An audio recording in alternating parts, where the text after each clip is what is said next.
Hello friend, कैसे हैं आप सब। आज हम स्टार्ट करने जा रहे हैं साइंस क्लास 6 एनसीईआरटी। क्या चीज़? Class 6 science NCERT. आप इसको ज़रूर देखिए क्योंकि ये आपके बीपीएससी टीआरई 1 टीआरई 2 टीआरई 3 के जितने भी क्वेश्चंस बने थे इन्हीं किताबों 6 to 10 एनसीईआरटी से बने थे। आई होप इसी में से स्पेशल एजुकेटर बीएस टेट के मेंस में भी यहीं से आएंगे। आइए देखते हैं चैप्टर 1 भोजन के घटक। इसमें हम मेन पॉइंट को हाईलाइट कर दिए हैं, आप उन्हीं को देखिए, बाकी ज़्यादा कुछ पढ़ने का नहीं है इसमें। आइए देखते हैं भोजन के घटक। शरीर के लिए कुछ आवश्यक घटक होते हैं। शरीर के लिए कुछ आवश्यक घटक होते हैं। इन घटकों को हम पोषक कहते हैं। हमारे भोजन में मुख्य पोषक कार्बोहाइड्रेट, प्रोटीन, वसा, विटामिन, खनिज, लवण हैं। इसके अतिरिक्त हमारे भोजन में रुक्षांश तथा जल भी शामिल हैं जिनकी हमारे शरीर की आवश्यकता है। तो पूछा जाता है कि पोषक पदार्थ क्या होते हैं। हमारे भोजन में मुख्य पोषक पदार्थ कौन कौन से हैं या इनमें से कौन सा नहीं है। तो मुख्य पोषक पदार्थों में इन्हीं का नाम दे देगा कार्बोहाइड्रेट, प्रोटीन, वसा, विटामिन तथा खनिज लवण। इनमें से कोई एक ऐसा नाम नहीं रहेगा जिसमें आपको टिक लगाना है। तो इनमें से रहेगा सब, जो नहीं रहेगा उसी में से टिक लगा दीजिएगा कि इनमें से नहीं है। आपका ऑप्शन भी ऐसे ही रहेगा, उपयुक्त में 1, उपयुक्त में 2, उपयुक्त में 1 से अधिक, उपयुक्त में से कोई नहीं। तो आप इनमें से आराम से पढ़ के आप टिक लगा सकते हैं कि मुख्य पोषक पदार्थ हमारे कौन कौन से हैं। कार्बोहाइड्रेट, प्रोटीन, वसा, विटामिन तथा खनिज लवण है। इसके अतिरिक्त हमारे भोजन में रुक्षांश तथा जल भी शामिल हैं जिनको हमारे शरीर की आवश्यकता है। अब आते हैं हम परीक्षण के बारे में। अभी हमने देखा कार्बोहाइड्रेट कई प्रकार के होते हैं। हमारे भोजन में पाए जाने वाले मुख्य कार्बोहाइड्रेट मंड तथा शर्करा के रूप में होते हैं। मंड के लिए परीक्षण हमको इसमें पूरा नहीं पढ़ना है कि ये डालना हो कि ये बिलियन में 2 3, ये सब नहीं पढ़ना है। हमको ये पढ़ना है कि हमारे एग्ज़ाम में क्या आता है। जैसे मंड के लिए परीक्षण बोला गया तो उसमें पूछेगा कौन सा रंग किसकी उपस्थिति को दर्शाता है। तो मंड के लिए नीला या काला रंग जो होता है मंड की उपस्थिति दर्शाता है। नीला या काला रंग किसकी उपस्थिति को दर्शाता है? मंड की उपस्थिति को दर्शाता है। उसी प्रकार प्रोटीन का नीला या काला रंग मंड की उपस्थिति दर्शाता है और बैगनी रंग जो है प्रोटीन की उपस्थिति को दर्शाता है। बैगनी रंग खाद्य पदार्थ में प्रोटीन की उपस्थिति को दर्शाता है। वसा के लिए परीक्षण मंड के लिए हो गया। मंड में नीला या काला, बैगनी रंग प्रोटीन और वसा के लिए तैलीय पदार्थ। क्या होता है? तैलीय चीज़ें। कागज़ पर तेल का धब्बा खाद्य पदार्थ में वसा की उपस्थिति दर्शाता है। खाद्य पदार्थ में कभी कभी जल की भी कुछ मात्रा हो सकती है। इस दशा में इन पदार्थों को कागज़ पर धीरे धीरे रगड़िए और कुछ समय के लिए कागज़ को सुखा दीजिए ताकि यदि खाद्य पदार्थ से कुछ जल आया हो तो वह सूख जाए। इसके बाद यदि कागज़ पर तेल का कोई धब्बा न रहे तो यह पता चलता है कि खाद्य पदार्थ में वसा उपस्थिति नहीं है। तो तेल का धब्बा खाद्य पदार्थ में वसा की उपस्थिति दर्शाता है। अब बैगनी रंग किसका? प्रोटीन को दर्शाता है। और नीला या काला रंग मंड की उपस्थिति को दर्शाता है। हमने 3 पोषकों कार्बोहाइड्रेट, प्रोटीन तथा वसा के लिए खाद्य पदार्थों का परीक्षण किया। विटामिन तथा खनिज लवण जैसे अन्य पोषक भी हमारे विभिन्न खाद्य पदार्थों में उपस्थित रहते हैं। इन सभी पोषकों की हमें क्यों आवश्यकता होती, आइए इसको जानते हैं। विभिन्न पोषक हमारे शरीर के लिए क्या करते हैं? कार्बोहाइड्रेट मुख्य रूप से हमारे शरीर को ऊर्जा प्रदान करते हैं। This is most important line कि ऊर्जा जो प्रदान करते हैं उसको क्या कहते हैं? ऊर्जा प्रदान करने वाले को क्या कहते हैं? कार्बोहाइड्रेट। तो कार्बोहाइड्रेट मुख्य रूप से हमारे शरीर को क्या प्रदान करती है? ऊर्जा प्रदान करती है। वसा से भी हमें ऊर्जा मिलती है। वास्तविकता यह है कि कार्बोहाइड्रेट की तुलना में वसा की समान मात्रा से हमें अधिक ऊर्जा प्राप्त होती है। कार्बोहाइड्रेट की तुलना में वसा की समान मात्रा से हमें अधिक ऊर्जा प्राप्त होती है। वसा और कार्बोहाइड्रेट युक्त भोजन को ऊर्जा देने वाला भोजन कहते हैं। ऊर्जा देने वाले भोजन किसे कहते हैं? तो कार्बोहाइड्रेट को कहते हैं। अब कार्बोहाइड्रेट के कुछ स्रोत हैं। कार्बोहाइड्रेट में बाजरा, चावल, गेहूँ, शकरकंदी, आलू, गन्ना, पपीता, तरबूज, आम, मक्का। आपके एग्ज़ाम में पूछा जाएगा इनमें से कौन सा कार्बोहाइड्रेट युक्त भोजन युक्त उदाहरण में आपको दिया रहेगा। आपको उन्हीं में से, इन स्रोतों में से चुनना है कि कौन सा स्रोत है, कौन सा नहीं है। स्रोत में इन सब का नाम रहेगा बाजरा, चावल, गेहूँ, शकरकंद, आलू, गन्ना, पपीता, तरबूज, आम, मक्का। जो नहीं रहेगा आप उसी पर टिक कर दीजिएगा। ये वसा के कुछ स्रोत हैं। वसा में तैलीय पदार्थ रहता है, अभी हमने बताया। पादप स्रोत और जंतु स्रोत। पादप स्रोत में क्या क्या रहता है? जो पादपों से, जो पौधों से प्राप्त होते हैं, जैसे मूंगफली हो गया, सूरजमुखी का तेल हो गया, सरसों का तेल हो गया, नारियल का तेल हो गया, सोयाबीन का तेल हो गया, गिरी तिल हो गया। उसी प्रकार जंतु स्रोत से जो प्राप्त होते हैं, जैसे मछली, मांस, घी, दूध, क्रीम, अंडे और मक्खन, जंतु स्रोत से प्राप्त किए जाते हैं। अब देखिए प्रोटीन के पहले स्रोत देख लीजिए। प्रोटीन में पादप स्रोत और जंतु स्रोत। पादप स्रोत में हमारा कौन कौन सा है? पादप स्रोत जो पौधों से प्राप्त होते हैं, मटर, चना, मूंग, तुअर दाल, राजमा, सोयाबीन। और जंतु स्रोत जो जंतुओं से प्राप्त किए जाते हैं, जैसे पनीर, मछली, मांस, दूध, अंडे। प्रोटीन की आवश्यकता शरीर की वृद्धि तथा स्वस्थ रहने के लिए होती है। तो प्रोटीन की आवश्यकता किसके लिए होती है? शरीर की वृद्धि तथा स्वस्थ रहने के लिए होती है। प्रोटीन युक्त भोजन को प्रायः शरीर वर्धक भोजन कहते हैं। तो शरीर वर्धक भोजन किसे कहते हैं? तो प्रोटीन को शरीर वर्धक भोजन कहते हैं। विटामिन रोगों से हमारे शरीर की रक्षा करते हैं। क्वेश्चन सा आता है कि हमारे शरीर की रक्षा कौन करता है? तो आंसर क्या होगा? विटामिन रोगों से हमारे शरीर की रक्षा करते हैं। विटामिन हमारी आँखें, अस्थियाँ, दांत और मसूड़ों को स्वस्थ रखने में भी सहायता करते हैं। विटामिन कई प्रकार के होते हैं जिन्हें अलग अलग नामों से जाना जाता है। इनमें से कुछ को vitamin A, vitamin B, vitamin C, vitamin D, vitamin E तथा विटामिन के नाम से जाना जाता है। विटामिन के एक समूह को विटामिन बी कॉम्प्लेक्स कहते हैं। हमारे शरीर को सभी प्रकार के विटामिनों की अल्प मात्रा में आवश्यकता होती है। विटामिन ए हमारी त्वचा तथा आँखों को स्वस्थ रखता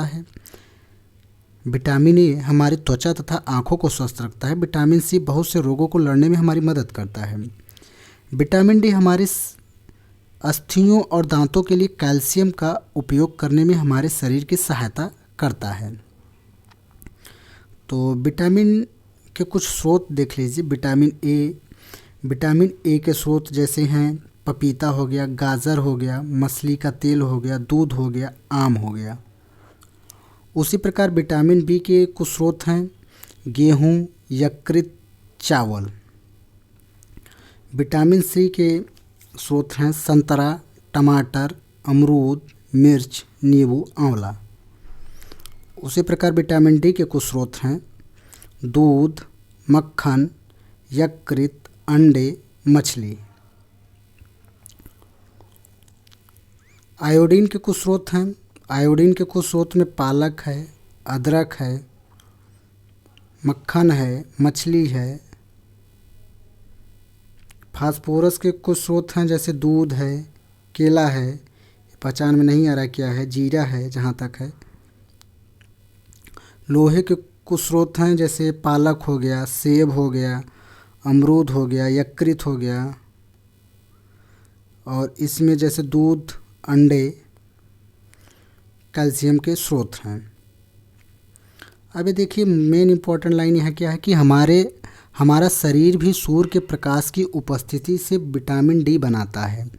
इन दिनों कोई भी सूर्य के प्रकाश में नहीं रह पाता, जिससे लोगों में इसकी कमी हो जाती है।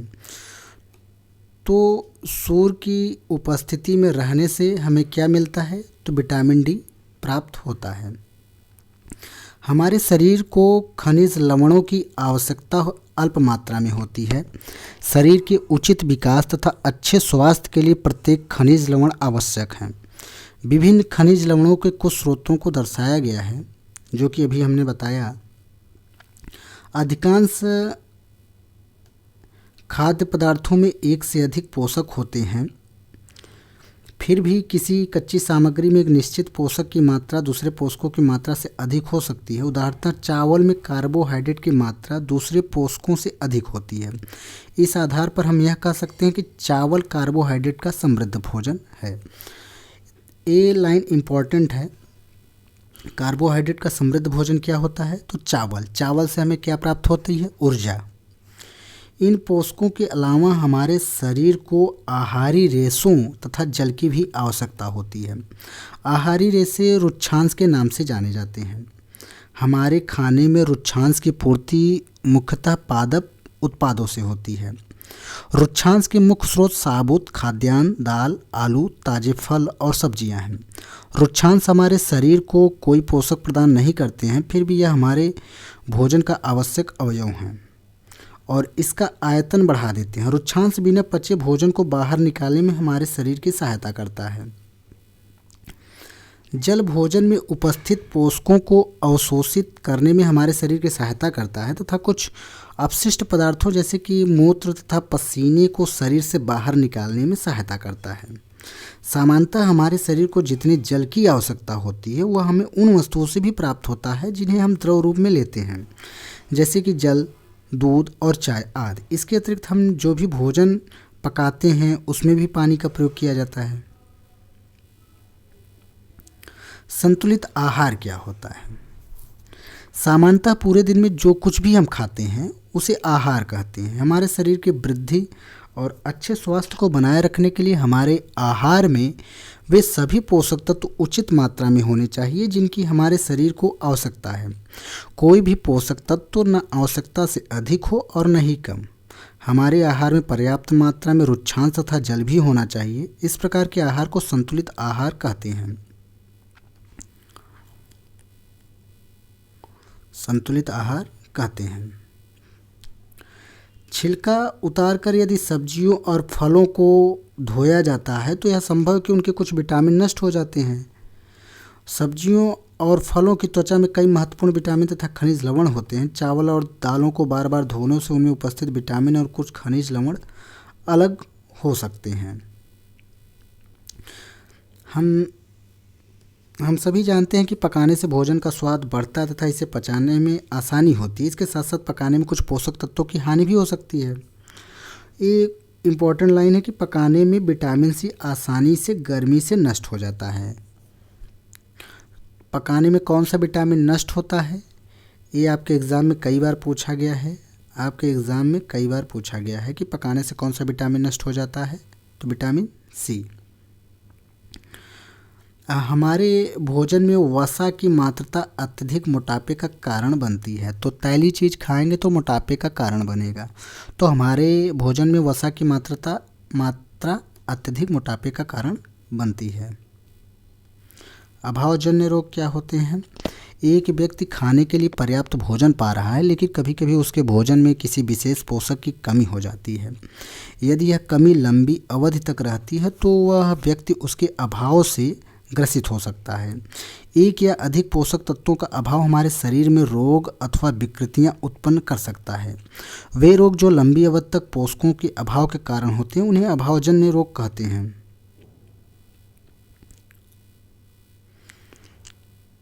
अब आइए हम देखते हैं मोस्ट इम्पॉर्टेंट सारणी जो है विटामिन और खनिज लवणों के अभाव के कारण होने वाले कुछ रोग। विटामिन ए के कारण कौन सा विकार होता है? क्षीणता या दृष्टिहीनता। इसके लक्षण क्या होते हैं? कमज़ोर दृष्टि हो जाती है, अंधेरे या रात में कम दिखाई देना, कभी कभी पूरी तरह से दिखाई देना बंद हो जाना। विटामिन B1 की कमी के कारण कौन सा विकार होता है? बेरी। इससे लक्षण क्या होते हैं? दुर्बल पेशियाँ और काम करने की ऊर्जा में कमी होती है। विटामिन C के कारण कौन सा विकार होता है? स्कर्वी, मसूड़ों से खून निकलना, घाव भरने में अधिक समय का लगना इसके लक्षण हैं। विटामिन डी से रिकेट्स विकार होता है। इससे अस्थियों का मुलायम होकर मुड़ जाना शामिल है।